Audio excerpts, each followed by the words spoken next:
This is the Canon RF 16-28 f2.8.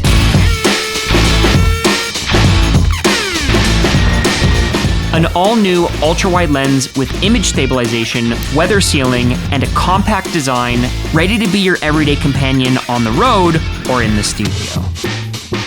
Over the last couple of weeks, I've been testing Canon's newest lens, the 16-28 f2.8 IS STM. It's actually what we're recording on right now. When Canon told me that this lens was coming out and asked if I wanted to test it, I of course said yes, because an ultra-wide zoom lens is what I use 90% of the time. It's what I record these videos on, it's what I do my vertical videos on, photography, video, B-roll. It is my go-to lens. So we're gonna talk about image quality, we'll do some side-by-side comparisons, we'll get out in the real world and vlog with it, capture some photos, and shoot some footage. And in case you were wondering, no, this video is not sponsored by Canon. They are not paying me. They do not get any say in the production of this video. They did provide the lens early for me to test so I could share it with you. But this video does have a sponsor, and that is Motion Array, but more on them in a bit. And I wanna make it clear that this is an overview first impressions video. This is not a review. Typically, I like to save my reviews for when I've had a longer period of time, maybe like a few months to a year, to actually sit down and test the product long term.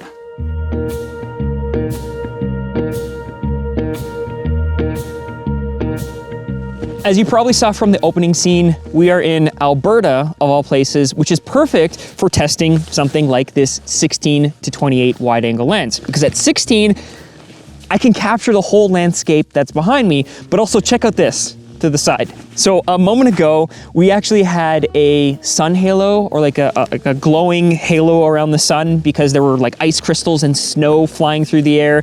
And you wouldn't be able to capture something like that at a more telephoto, like at 50 millimeters, or even sometimes 35 is too tight. So I was able to zoom out all the way to 16, get nice and low to the ground, kind of get some of that texture, some of that rock, and then focus in on my subject, and then still have that background, all of that wide angle landscape behind me at 16 mil. Now, the video you're watching now is actually being filmed on the 15-35 L series lens, which has been my go-to lens probably for the last 4 years, but not everyone has money for something as expensive as an L series lens. So this, which is roughly half of the price, still has a lot of the great features that we've come to expect from Canon lenses.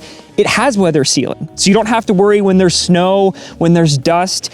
You're gonna be protected from that getting into your camera's sensor. Also, it is a lot smaller and a lot more compact than an L series lens. Now, it doesn't have the same level of coating and maybe chromatic aberration correction that you're used to seeing, but for this price and for the image quality that you're getting, honestly, super great deal.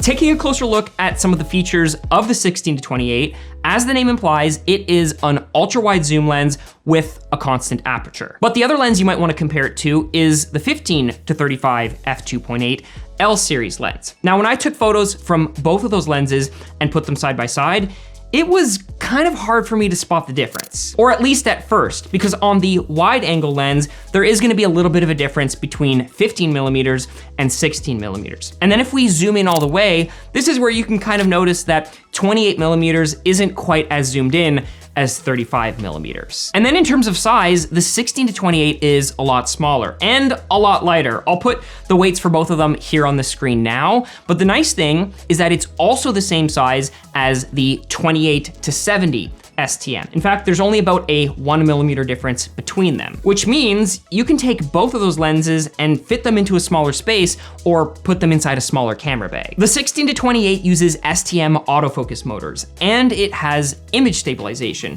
But right now, because we're set up with it on a tripod, you're not really seeing how that works. So to get a better idea of how it performs in the real world, let's get out and shoot some footage with it.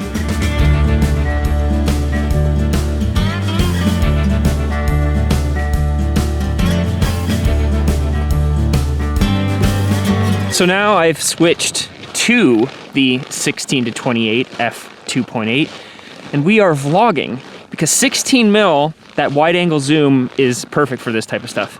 But what do you think wide angle lens for vlogging, 16 to 28.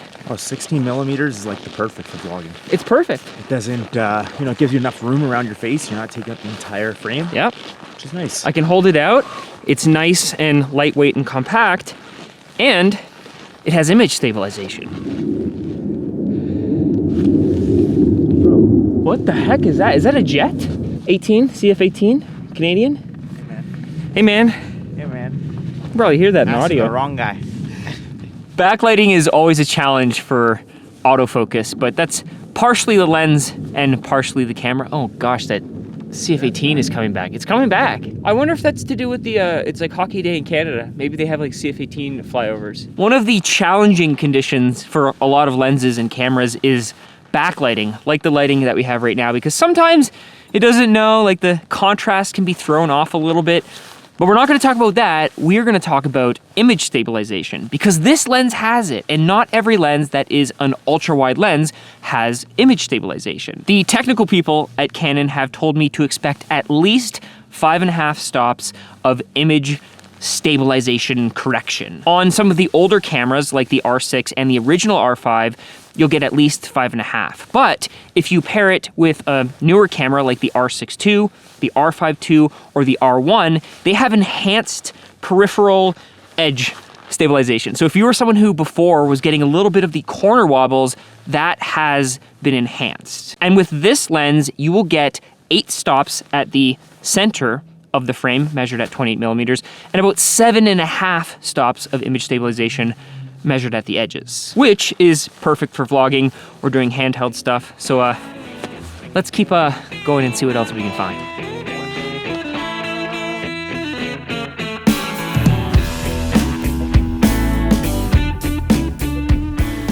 So right now we are train spotting, if you can believe it.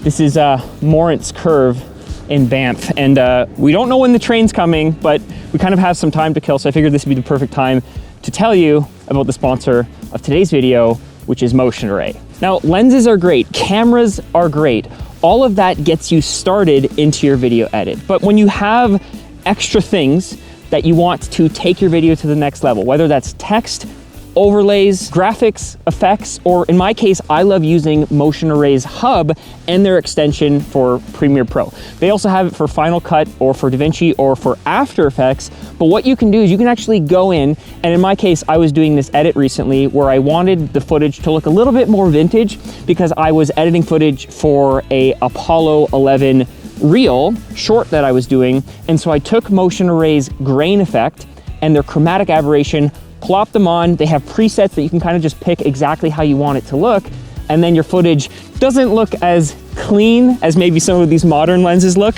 but gives you that thematic, stylized look to elevate your edit. But if you're into photography and you're wondering, well, how can I use Motion Array? Well, a lot of the photos that we're taking, it's snowy out, but it's not snowing. And so I want it to have that effect where there are snowflakes in the frame. And so what you can actually do is you can go and search snow overlay, and this is what the image looks like. And you can take that, put it into Photoshop, and because it's this black and white layer, if you set the blending mode to screen, it will actually look like that image is overlaid on top of your photo. And you can do the same thing for fire effects. You can do it for photo and for video because they also have videos that you can overlay. Sound effects, music, all of that great stuff. So if you're looking to level up your video edits, whether it's something that was shot on the 16 to 28 or something else, Motion Array is a great place to start.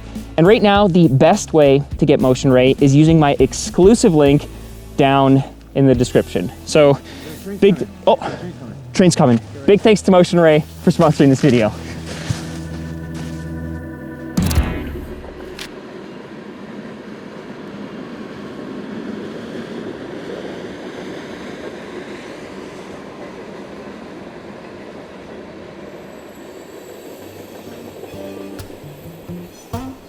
But what about image quality? Are there any caveats with this new lens? With video, all of the optical corrections for vignetting, for distortion, for chromatic aberration, and focus breathing compensation, depending on what camera that you're shooting on, can be performed directly inside of the camera. And for photos shot at 28 millimeters, if you bring it into Lightroom and turn off all of the corrections, this is what it looks like. Now, I would say this is pretty on par or typical for what we've seen in other STM lenses. But at 16 millimeters, this is where you're gonna notice the biggest difference. In fact, I would say that there is a lot of correction for vignetting in particular. And I've talked about this in the past, specifically with the VCM lenses that are now relying heavily on digital profile corrections. And for 90% of shooting scenarios, I don't think it's an issue.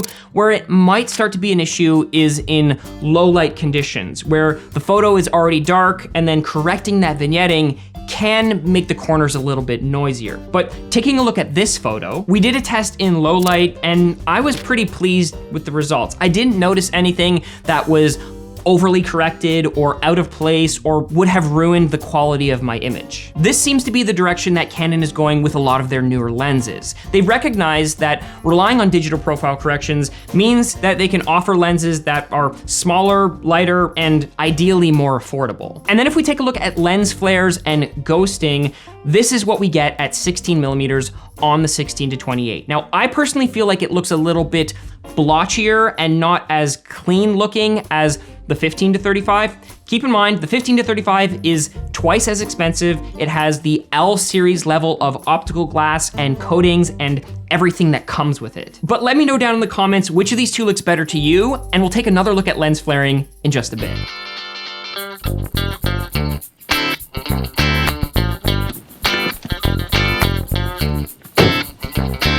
Should I walk up the stairs and test the image stabilization? I think we have to walk up the stairs to get to our spot. Oh, very good point. The 16-28, as the name implies, is an STM lens. And you've probably heard me talk about them in the past, but STM is for stepping motors. Now, they aren't quite the same as the autofocus motors that are in the L series lenses, but they are silent. Right now, I actually have the Rode mic on top of the lens, which means it usually would pick up noise if the lens was making any, but I haven't been able to hear any, which means you probably also couldn't hear any. And again, we've got a little bit of a backlit effect. So how do we like the flaring? How do we feel about it? Whenever a light source hits the lens, you can actually see all the different optical elements. Does it look good? It's keeping focus, which is great, and you can't hear the autofocus. Like if I bring it in like this, it'll hit like that minimum focusing distance. And then I zoom it out like this, and the focus will be racking back and forth. But this lens does actually have a closer minimum focus distance than the 16-35 L series. It's not a macro lens, but it has roughly a 0.62 times magnification. And the minimum focus does change. So when you zoom in a little bit, it's different. I'll put the exact numbers on screen now so that you can see what it is. But keep in mind, this is not a macro lens. You aren't gonna be shooting close-ups of insects or details of things, but it can focus fairly close, which is nice.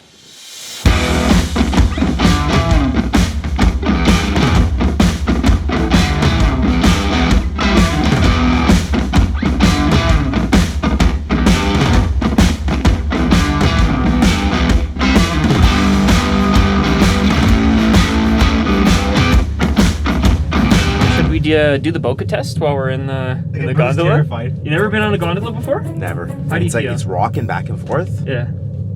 This ain't safe. So we are currently riding up the BANFF gondola. I've heard that this is the spot to get a sunset because it actually aligns with BANFF Avenue, which I can kind of see up ahead. But if I show you the view, I think, Stefan, are you scared right now? It's a little terrifying, honestly, because as soon as you pass these like support beams or whatever they are, yeah, it chucks like it and like it jerks. That's what's scary. That's totally normal. And we're too high up for this. Look at this. How high up we are.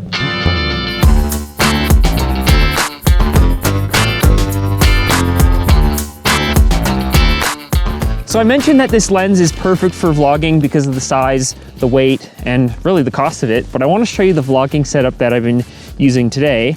It is the Canon R6 Mark II. I have the 16-28 IS STM f2.8.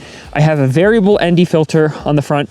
All this will be linked down in the description below. Now for vlogging, there are two things that I use. The first is this Rode VideoMic NTG.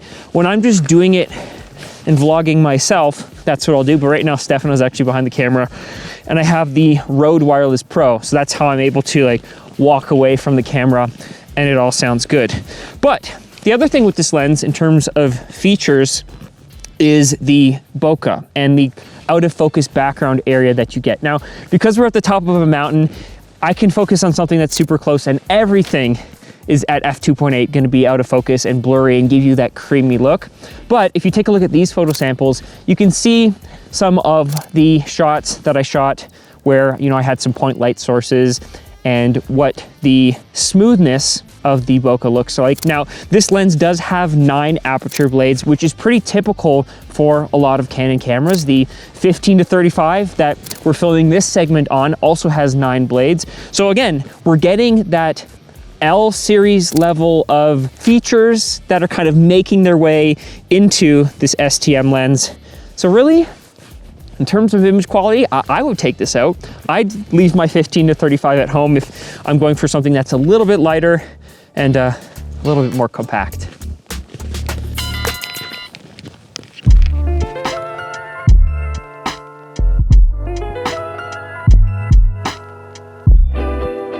So who should buy this lens, and is there anything that I would change about it? Personally, if I had to pick one lens to restart my photography and restart my content creation, it would be an ultra wide zoom lens. And the nice thing with the 16-28 is that you don't have to spend a ton of money up front to get that constant aperture and get that zoom range that is perfect for things like content creation or for things like vlogging. Right now I'm shooting with it at 20 millimeters, and when I do my vertical content, I tend to film pretty much right around 28 millimeters, even on my 15-35. And while I would love for it to zoom in a little bit more to 35 millimeters, because I tend to shoot a lot of B-roll and a lot of portraits and a lot of photos at 35 millimeters, when you consider the fact that you could pair it with something like the 28-70 f2.8, they're both the same size and they're pretty much both the same price. Having both of those 2 lenses for the cost of one is a really great option. The other wish list item is the vignetting, particularly at that wide angle 16mm focal length. I'm less concerned about optical correction because I feel like software does a really good job at fixing that.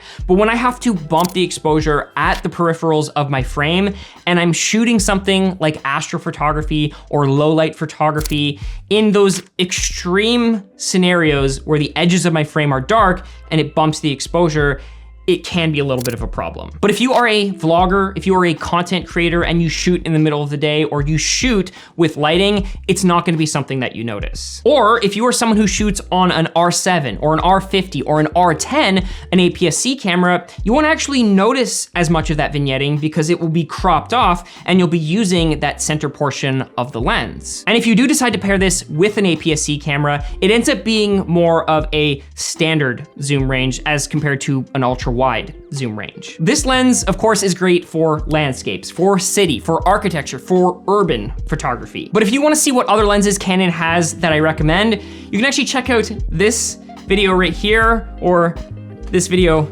right here. And until the next one, grab your camera, get out, and go shoot photos.